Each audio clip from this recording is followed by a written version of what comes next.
Hi, welcome back to my reading channel. I had a fantastic reading month in October. I read 17 books. So here they are all regrouped into one video minus one because I forgot it, and that was We Have Always Lived in the Castle by Shirley Jackson. Luckily, I did do a vlog about it, so I will include a link to that when it's up. Here are all of the other 16 books.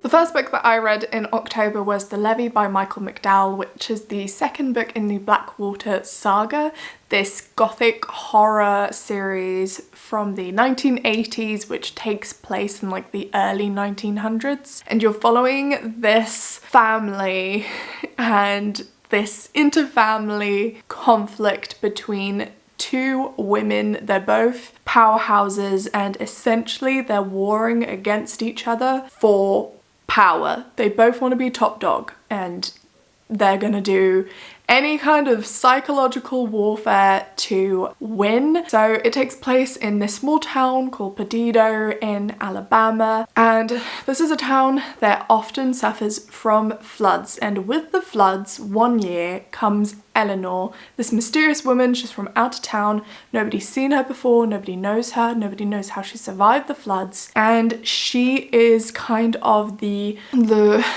déclenchement. She's what knocks everything out of kilter, and what's the word? She's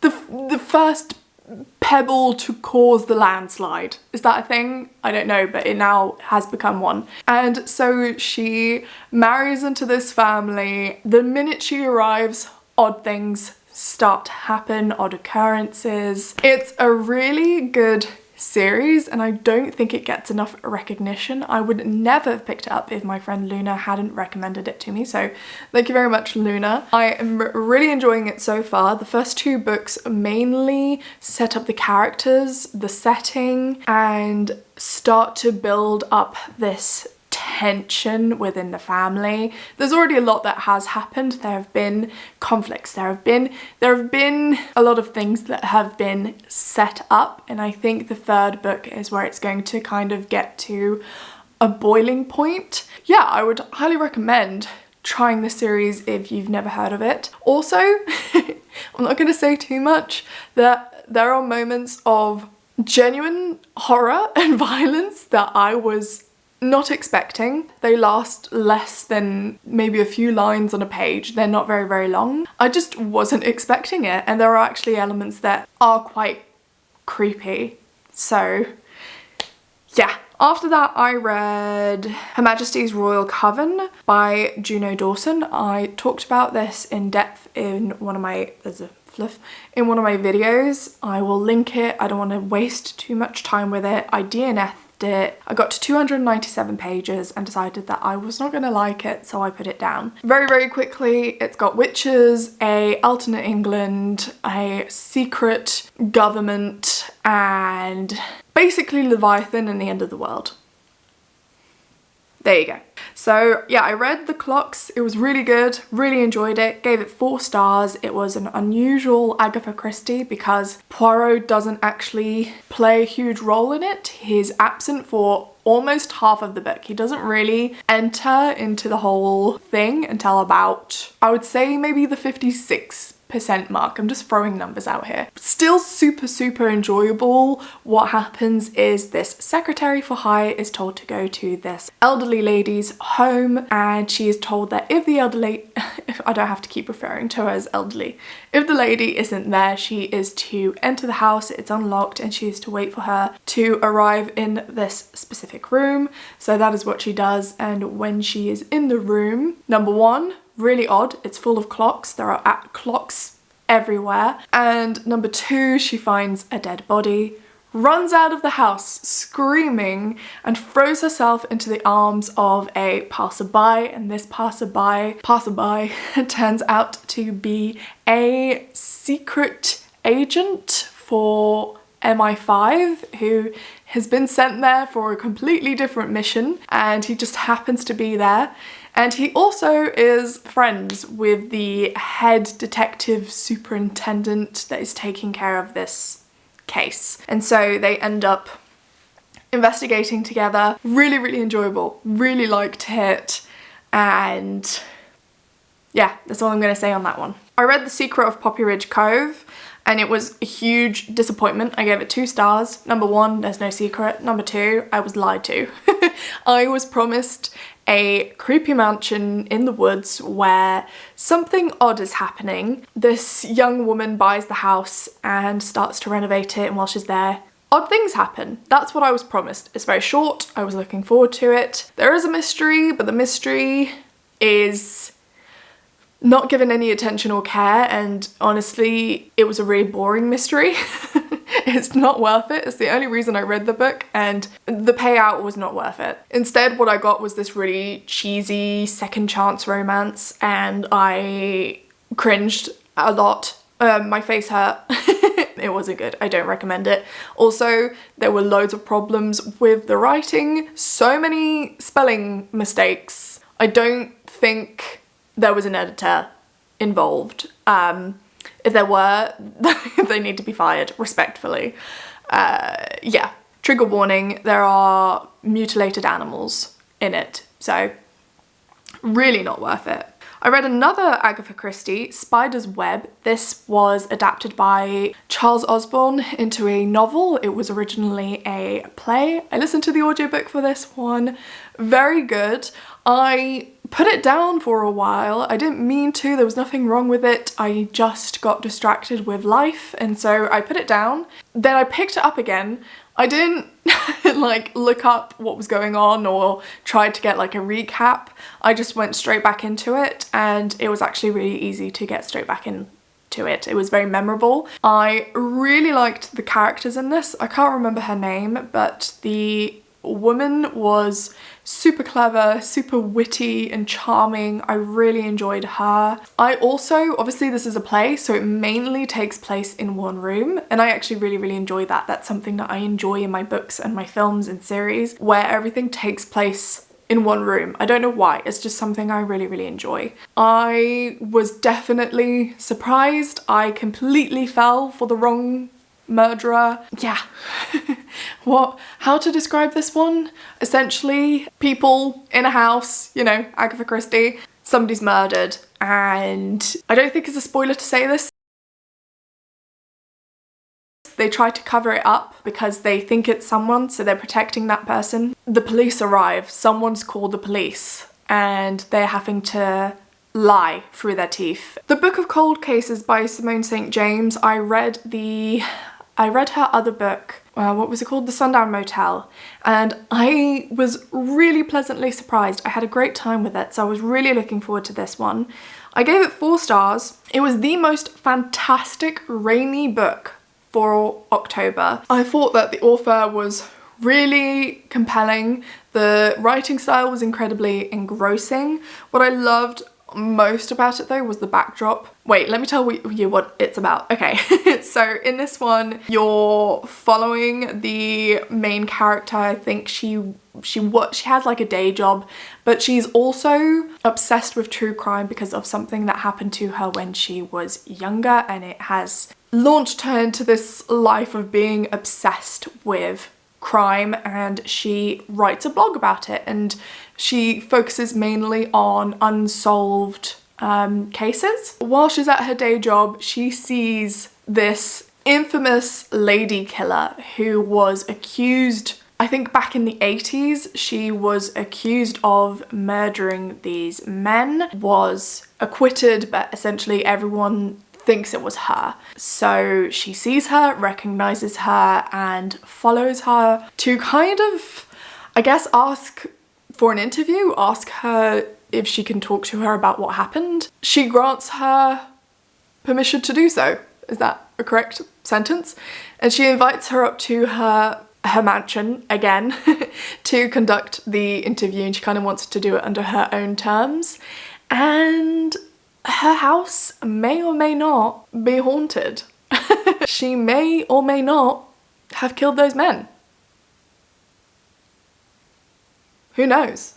Claire Lake and Beth Greer, who is the presumed serial killer, her Victorian mansion were just the quintessential spooky vibes. I mentioned in my review for this one on Goodreads, I said that I could really imagine everything with a blue tint a la Twilight. I love the small town with a dark history, the cold wind coming off the ocean, the smell of the lake, the almost constant rain, and the mansion that has stood still in time for nearly 40 years. Highly recommend, especially, I would say maybe, what is going on with the lighting? Oh, I don't have any battery. Oh, the stress. Save this one for next autumn. You will not regret it. You could read it in November, but maybe save it for next year. I don't know. Do what you want, but I would say it's a good one for that. And then, surprise, surprise, I read another Agatha Christie. This time I read Death in the Clouds, and it is exactly what you would expect from that title. Poirot goes on a lovely little plane trip, but of course, wherever he goes, murder follows him. And so somebody is murdered in the plane, and it's a very odd case because it appears that she's been shot with a poisoned dart. It was a fun one. It was really, really easy to go through. I read it very, very quickly over the span of maybe 1 or 2 days whilst I was on a train journey. So I myself was traveling. Very good. Highly recommend. I'm sorry about this lighting. It's very annoying. But unfortunately, I have not yet learned how to control the clouds. So until that time comes, this is what we have. After that, I listened to the audiobook for Just Another Missing Person by Gillian McAllister, who is the author of Wrong Place, Wrong Time, which I read, was it last year that I read that? When did I read that? Anyway, very, very good. I loved that book. I was super pleasantly surprised by it. And so I wanted to read her newest release, and I wasn't sure what to expect from it. I didn't look up what was happening. I didn't look at the blurb, nothing. I just went straight into it. You're following I think is she a detective? Is she a police officer? Who knows? But she's investigating a case. Somebody, a young girl, goes missing, and so she is in charge of finding out what has happened to this girl. Whilst this is happening, she is forced to plant fake evidence. And it gradually becomes more and more complex with lots of different narratives, lots of different twists, and it went in a direction I was not expecting. Every time that you think the mystery has been solved, there's another mystery that is thrown in, and the author kind of just throws this curveball at you. I thought that she masterfully intertwined all of the different storylines. It's actually truly remarkable and impressive how she managed to do it.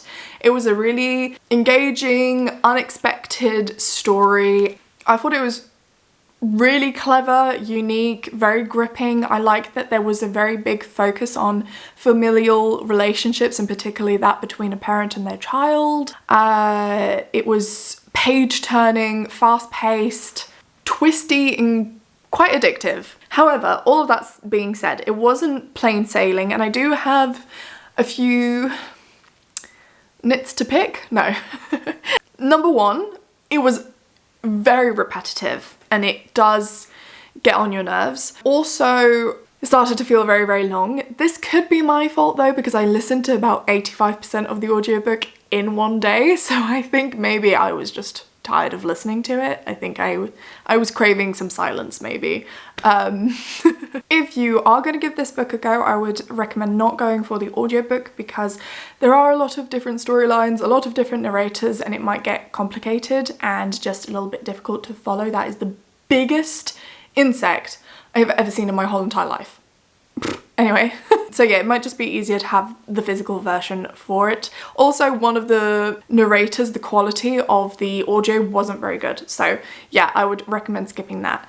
And final thing that I wanted to say, but this is a spoiler, so if you don't want any spoilers, skip this bit. I will either put a time frame on or I'll write spoiler so you know how far to skip ahead, but it's a very minor spoiler anyway. Something I really didn't like is that our main girlie, the police detective, police officer, whatever, forgives her husband for cheating. No. I know. The reason he cheats is because she's too unavailable because she's too busy with work and he feels neglected. And he very much plays the victim card and very much is like annoyed at her that he had to cheat. And she says at one point, she says that she's not upset. She's not as upset about the cheating as she is about the person he cheated with. We can multitask, okay? We're annoyed about the cheating. We're very much annoyed about the cheating. Then I read The Twisted Ones. Bloody hell. This was a T. Kingfisher. I've never read a T. Kingfisher ever, and I see her books everywhere, and I don't know what to expect from her because she is covering a lot of different genres, I don't know, she's not fitting into a box, and I love that for her, but it means that I have no clue what to expect from her books. And so I didn't try anything by her for so long because I thought that she was a horror book writer, and I'm fragile, okay? I'm scared, and so I don't like anything gory or too scary. I can't deal with it, okay? I like cute little haunted houses. I don't like full-on horror. So I never picked anything up by her, and something changed my mind. I thought, I'm gonna go for it. I'm gonna try The Twisted Ones. And I was pleasantly surprised. This one, you're following our main character who, her grandmother has recently passed away and her father isn't physically capable of going to the house to empty it. So he asks if she would do it for him, and she accepts, and she goes to the middle of the woods with her pupperoo, we love the pup, starts to clear out this house, and it becomes very obvious that her grandma was this hoarder. And so it's going to take her a good long while. And while she's there, she finds this like journal or kind of diary written by her step granddad. At first it kind of seems like maybe he was losing his marbles a little bit. It seems like maybe he was in advanced stages of dementia or like something. And so he writes these very creepy diary entries, and we as the reader know better. The biggest thing I wasn't expecting was the humour. T. Kingfisher is funny. I really enjoyed the humour in the book. I really love the cast of characters, especially the neighbour. I can't remember what her name was. Foxy. Foxy was my second favourite character after the dog. I thought she was really funny. She genuinely made me chuckle out loud a few times. They all felt very real, and they have great banter as well. We love some good banter. I also didn't expect it to be quite so readable. I read it in just about a day and a half, and it's about 400 pages, so I went through it very, very quickly. As for the horror element, this book was both creepy and not scary at all. I liked the really eerie atmosphere of Mouse being alone in the woods in this cabin, Bongo, her dog, waking up at night because he sees things outside and he's acting strangely, and the slow pace as these odd woodland creatures are closing in on them, and the gradual feeling of claustrophobia. All of that I really enjoyed, and there were definitely things that genuinely unnerved me. However, book completely lost me towards the ending. The ending was too out there for me. It was too weird. I couldn't vibe with it. It was very odd. It was a bit of a weird one for me because there were elements that I did really, really enjoy. I freaked out when Bongo, this is a minor spoiler, but I think it's obvious, okay? She's in the middle of the woods and it's creepy and she has a dog. Of course the dog is going to disappear at some point. She has to have a reason to stay in the creepy place. So it really freaked me out as someone who has animals. You can tell that T. Kingfisher has animals because she really captured that fear as an owner. That was done so well, and it was well written. There were elements that I really enjoyed. It's just a shame about the ending, really. I'm happy. I found another author that I'm definitely going to try some more books by. I will be trying some of her other work, and I look forward to it.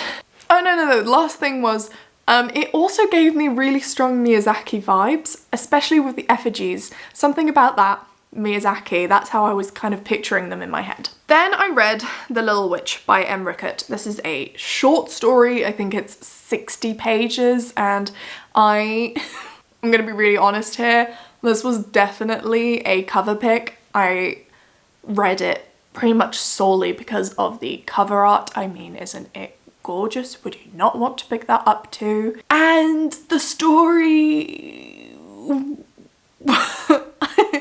I was confused. It left me feeling so confused. I had so many questions at the end and I will never get answers to those questions.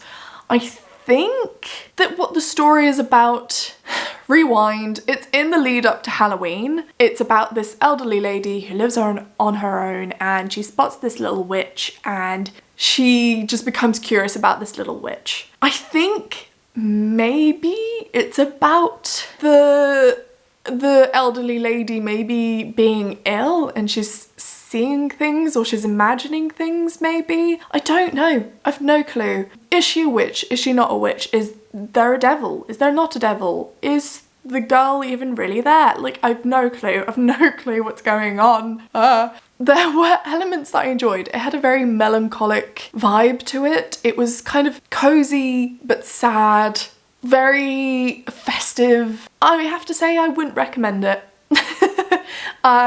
Maybe just appreciate the cover.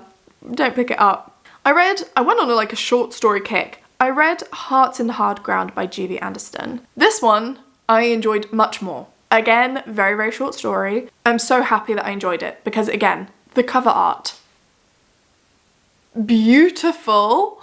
And I really enjoyed it. I would 100% recommend this one. It's about a Victorian house. There are ghosts that run around and scratch at doors. There's a dead pet seagull and a sweet tabby cat. And I was really pleasantly surprised by this one. And this one I understood, which is nice.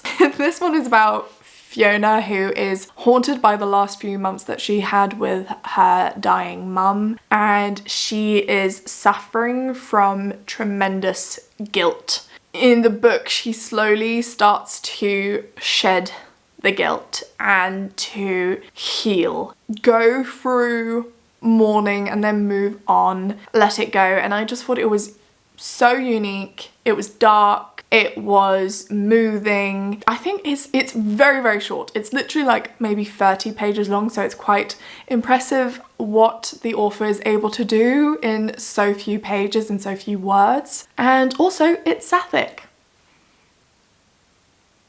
Did not disappoint. Highly recommend that you give that one a go. Then I read Small Monsters, which was the opposite. I gave that one 2 stars. It was a very odd little story about a monster that basically keeps having its limbs eaten by other monsters. That sounds insane. It's a metaphor, a not so very subtle metaphor. The imagery and the message behind the story to me was very, very obvious, and it wasn't handled with subtlety, which I guess isn't a bad thing. It's definitely about generational trauma and child abuse, so trigger warnings for that. The writing was beautiful, but other than that, it was just too odd for me. It was just too weird. Not really my thing. I don't think I could recommend that one. Again though, it was like 30 pages long, so I guess if you're curious, it will cost you nothing to give it a go. Nobody will be surprised to hear that I read another Agatha Christie after that, which was 5 Little Pigs. This one is very good. It's 4 stars. I don't think it's one of her best, but I could be influenced by the fact that I remember the David Suchet episode, and so I knew who the murderer was, and I think that heavily influenced my experience with this book. I went through it as an audiobook. It's a classic murder mystery with a love triangle, and the answer is right under your nose the whole time, but it's cleverly hidden behind a bunch of red herrings. I thought it was well built. The construction of the plot and the story is very, very clever. Of course, it's Christie. All of the clues are laid out for you, which makes it quite satisfying when you get to the end, because it is very easy for you to actually piece everything together. All of the clues to the jigsaw, all of the jigsaw pieces are there, and so you just need to put them together to form the puzzle. Do you know what I'm saying? All of the clues are there for you and you can actually assemble them together and figure out what happened. So yeah, it was a very good one. However, I don't think it's the best, and I can understand that people might find it a little bit repetitive because you get 5 accounts of essentially the same story. Obviously, it's important to the story to get these 5 accounts, and each account gives you something different, and the voices aren't the same, and their versions aren't exactly identical because obviously the murder happened years before and Poirot is trying to figure out what happened and if the guilty party was actually guilty. But still, I think it's one of the more moving Poirot stories. I think it's quite sad, this one. But maybe, again, maybe I'm just tainted by my experience with the 2003 episode, I don't know. Then I read The Only One Left by Riley Sager. So I have actually done a whole vlog about this book. I will link it. I don't know if it's going to be out before or after this video, but I have a complicated relationship with Riley Sager. Him and I don't always get on. Yeah, I have issues with a certain pattern related to him. But before I get into that, I decided to give The Only One Left a go because I had heard positive things about it from somebody who also doesn't really like Riley Sager, but they said that they enjoyed it and it was one of his better works, and I think I gave in to peer pressure and I bought it. And so I read it. I was not expecting to pick up the book at 5 p.m. on a random afternoon and to then not put it down until I finished it at 1:45 in the morning. I read it in one sitting, which is so rare for me to do. To read a book from A to Z like that, pretty unheard of for me. So clearly something was working for me, and I will preface this by saying 100% one of his better works.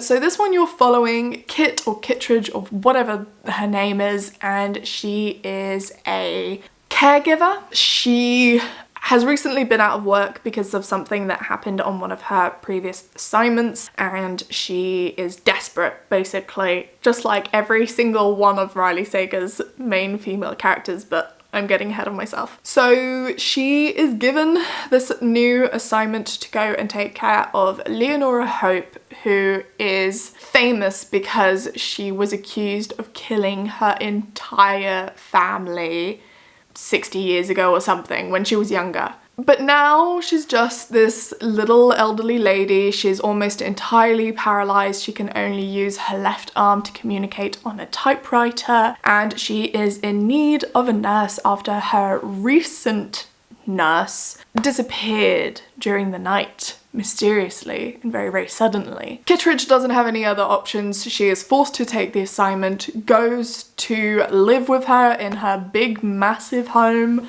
on this cliff in the rich part of town. Of course, they immediately become best buds, and Leonora tells her that she wants to tell her the truth about what happened on that fateful night all those years ago. The pattern that I keep mentioning for Riley Sager, he always writes a main female character, period. That annoys me because he can't write women, and I wish he would freaking stop it, but he keeps doing it. This female character always has to be broke so that she is forced into a situation. She's always poor, both poorly written and poorly written, but also just poor financially. And she's always someone who's a loner. She's isolated. Either her family's dead or her family don't care about her. It's always the same thing. There's always some sort of isolated location, and there's always a hot handyman that just happens to be around, and he always makes an entrance, and you know, unnecessary romance, that always happens. He goes way too far with his twists. He goes insane with his twists. He goes over the top with his twists. He always feels the need to include every single character possible in the twist. Everyone has their moment in the limelight. The other thing that irks me about Riley Sager is his ambiguous name. I believe it's a pen name, and it annoys me because it's purposefully done so that you don't know if the author is a woman or not. And also the fact that they can't write women. Just freaking stop it and change it up, God. That being said, this book was incredibly addictive and I had so much fun with it. It was so entertaining. Is it perfect? No. There are plot holes, there are things that don't make sense, and as I say, the ending, he pulls out every stop. There's so many twists. You think it's over, and it's not. There's another twist, and then there's another twist, and then there's another twist. And every single character is involved in one of the twists, and it just is interminable. Is that a word? I don't know. It's also incredibly melodramatic. There's a moment where, this isn't a spoiler, the house is literally right on the edge of a cliff, and so because obviously the cliff is getting slowly eroded by the sea, bits of the house are literally crumbling into the ocean. The house is permanently tilted towards the ocean, and it's just unnecessary.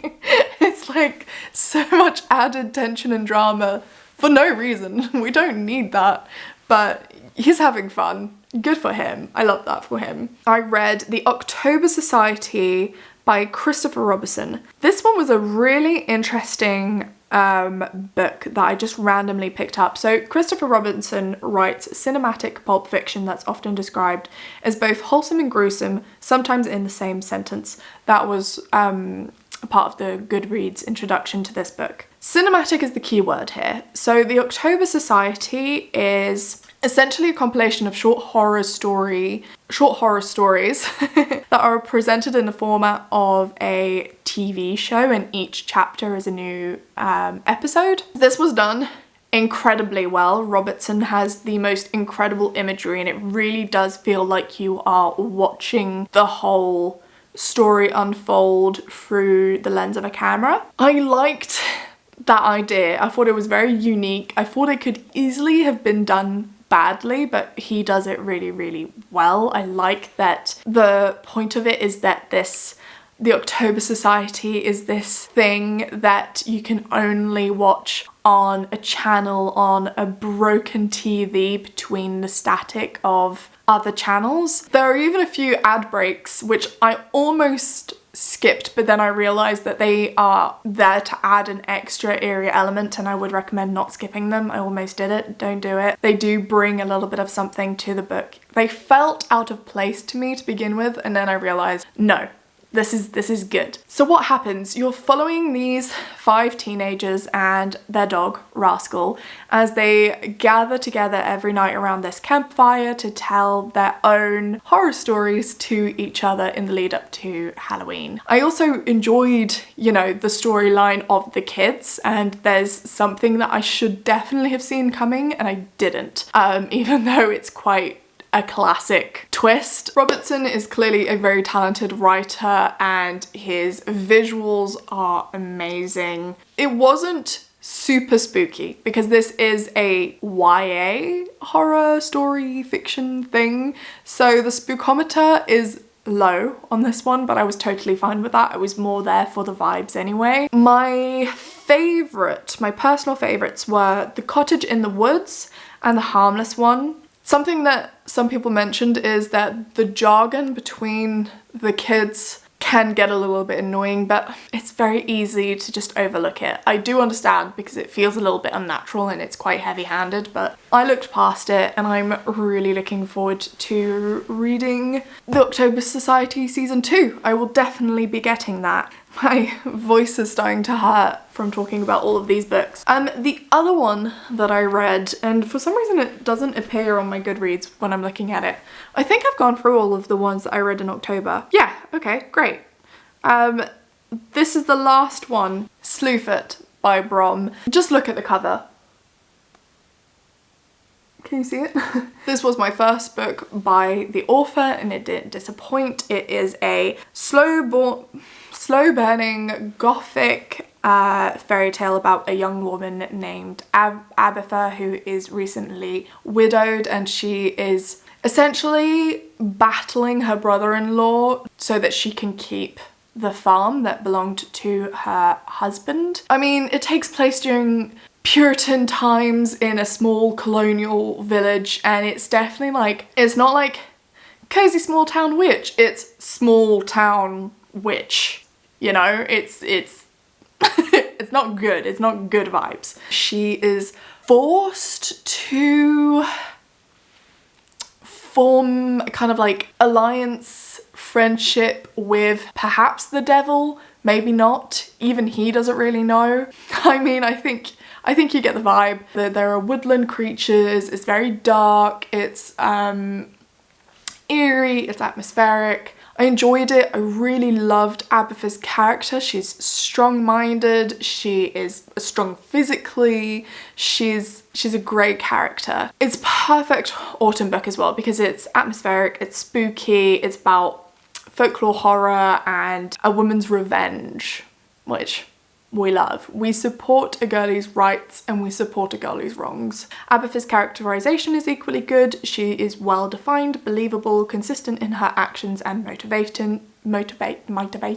She was complex, likable, and evoked similar emotions in the reader. My issue lies mainly with the pacing of the book. It does very much slow down in the middle. My other issue is that it was kind of predictable. You know, if I tell you colonial village, Puritan times, witch, what you would expect to happen happens. So there's nothing really that surprising about what goes on in this book, and every time something happens you're like, yeah, I was waiting for that to happen. But I was okay with it. I think you know what you're signing up for when you get this book, and the ending was great. Everything to happen with father, I was bored, I didn't care.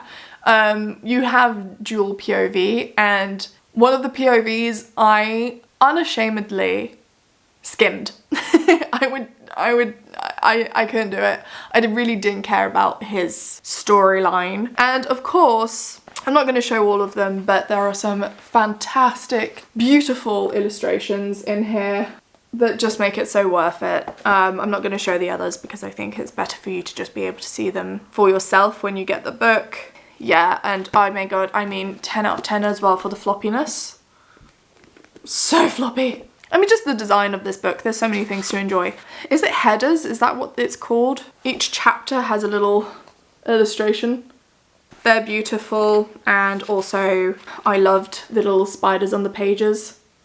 Just very, very enjoyable. I think so many people, if you're into, again, horror, folklore, witches, woodland creatures, a woman getting revenge, you're gonna really enjoy this one. Okay, yes, did it. This is actually, I'm gonna let you in on a little secret. This is actually my second time filming this video. I don't know why I'm saying second time filming this video. I didn't like how the first one turned out, so I've just refilmed the whole thing and I'm much happier with it. So hopefully this was fun for you. I know that it's very late in the month to be doing an October wrap up, but needs must, here we are. I wanted to share what I read in October even though the moment has passed. Anyway, thank you so much. My legs, my joints are hurting, I need to go. Thank you so much for watching this video. I hope that it helped you figure out what you would like to read next and you had a good time. I certainly did, and I look forward to seeing you in another video very, very soon. Bye! My throat hurts.